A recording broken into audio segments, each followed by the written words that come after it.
Right now, picture this. You walk across your bedroom in the dark, and your little toe finds the bed frame. Before you decide anything, before you even feel the full wave of pain, a word leaves your mouth.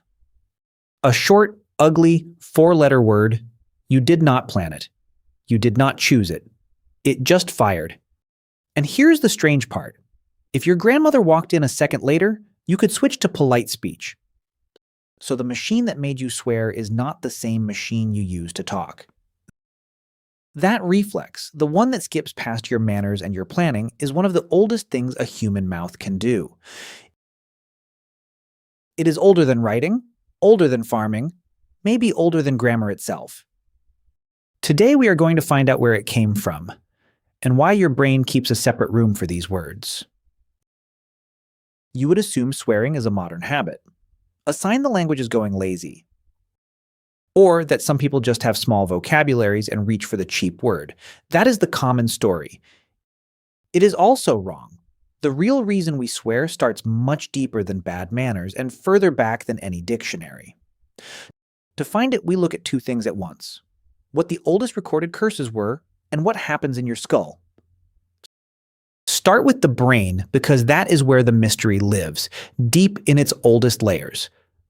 The cognitive scientist Steven Pinker, in his 2007 book The Stuff of Thought, points out something odd.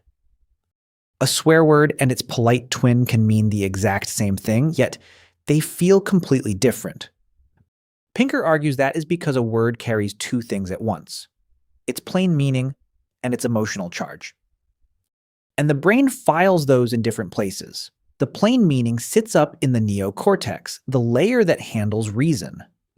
The emotional charge drops down into the limbic system, an ancient network deep in the brain. It is a system we share with other mammals, from wolves to mice. Brain scans back this up. When a person sees a taboo word, the amygdala lights up with activity. The amygdala is a small almond-shaped structure in that old emotional core of the brain. It reacts the way it would to a threat or an angry face. So a curse is not really handled as language first. It is handled as a jolt. If swearing lives in the oldest part of the brain and not the language part, when did humans start doing it?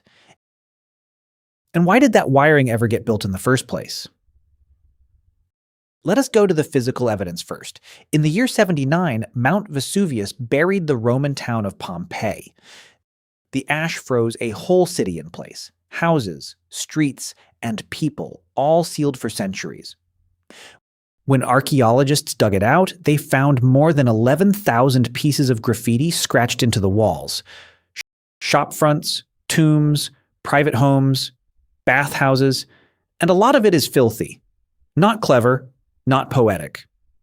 Just crude jokes about people's bodies, boasts about sex, and insults aimed at named neighbors. The Romans swore in public beside election slogans and gladiator boasts, right where everyone could read it. Pompeii is basically a photograph of a normal day 2,000 years ago. Ordinary people were writing the same kind of thing you would scrub off a bathroom stall now. Now jump forward to medieval England, where things get funnier. Back then, a street was named for whatever happened on it. Bakers on Bread Street, shoemakers on Cordwainer Street, each trade marking its own corner. In town after town, from London to York to Oxford, there was a lane named for the local sex trade. The name was Gropacunt Lane, first recorded around 1230, and I promise I am not making that up. People use the word so plainly they put it on a street sign for everyone to see. Around the same period, in 1310, the historian Paul Booth found a striking court record. It named a man as Roger Fuckaby the Navel. Booth thinks it was a mocking nickname for someone a bit clueless.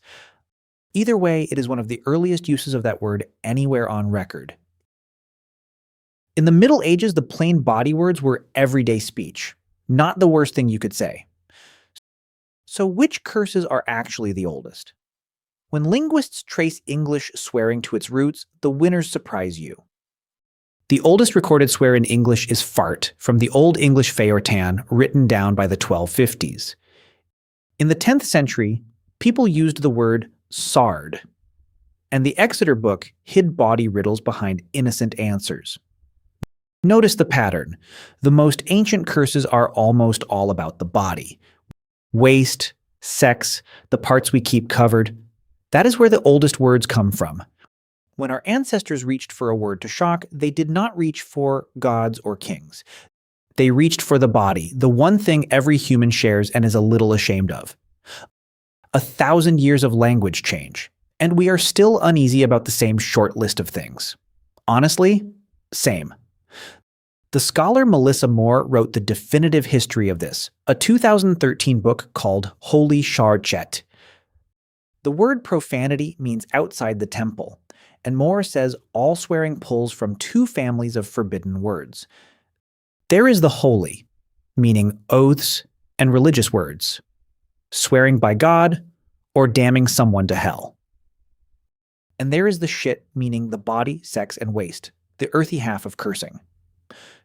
Two families, the holy and the shit, every curse belongs to one of them. Every era leans one way or the other. Ancient Rome was heavy on the body. In medieval Europe, oaths like by God's bones were thought to wound Christ himself, so blasphemy felt truly dangerous. Then, over the last few centuries, the pendulum swung back to the body, where we mostly sit now. In 1972, George Carlin named 7 words banned from TV, and courts later backed policing them, proving words hold power. When religion ruled, blasphemy was the bomb. When privacy and the body took over, body words took the throne. Here is where the science gets good. In 2009, a psychologist named Richard Stevens ran a simple experiment.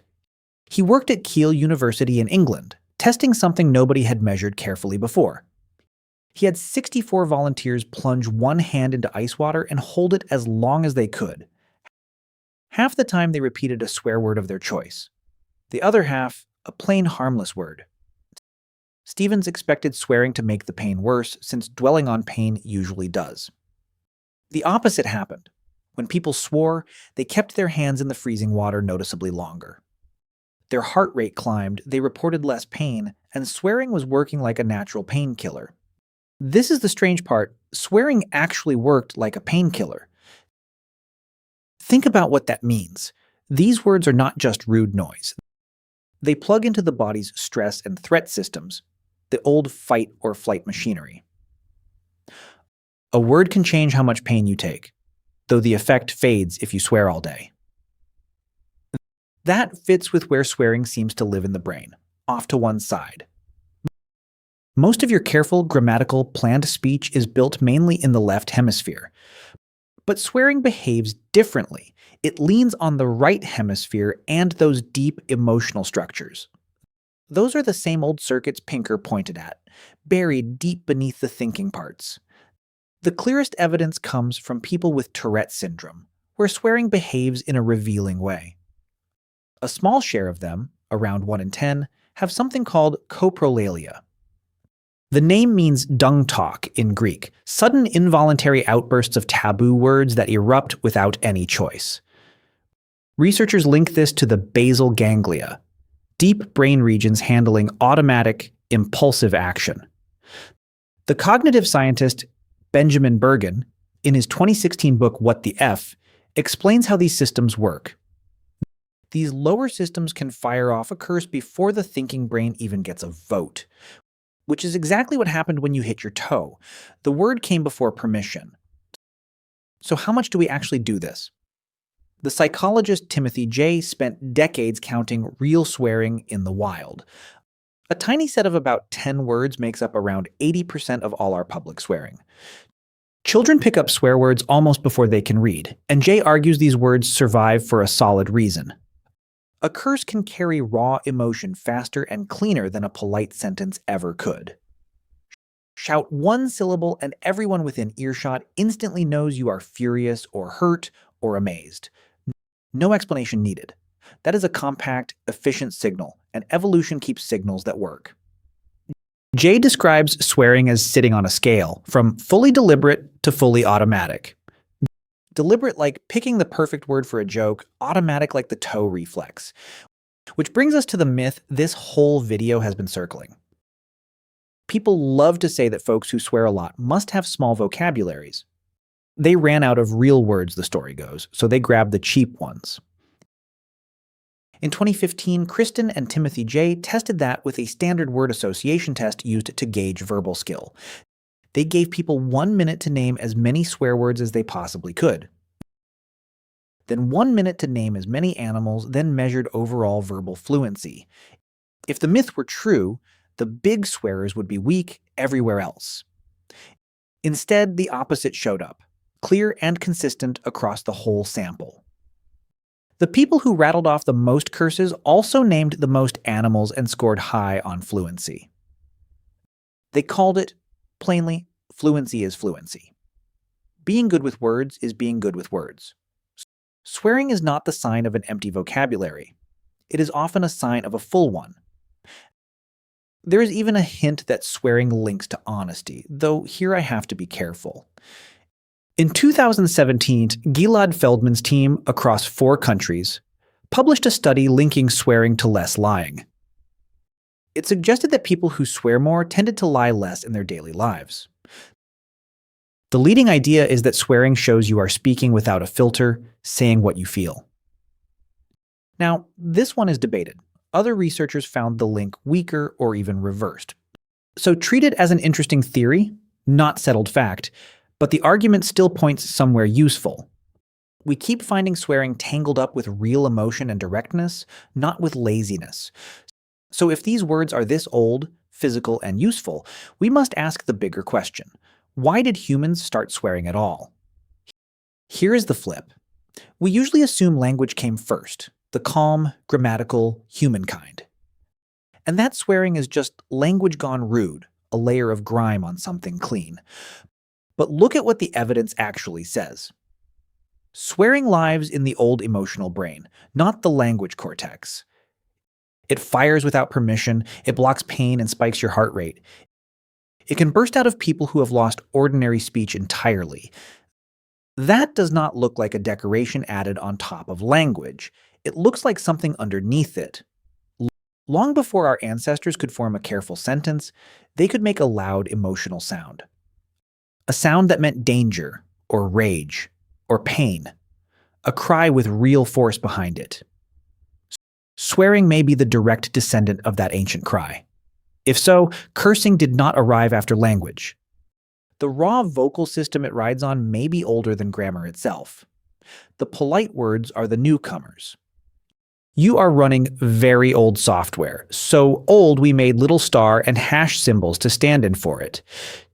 2,000 years ago, someone in Pompeii scratched a filthy joke into a wall. 1,000 years ago, an English town put a body word on a street sign. 700 years ago, a clerk wrote down a name too rude to repeat.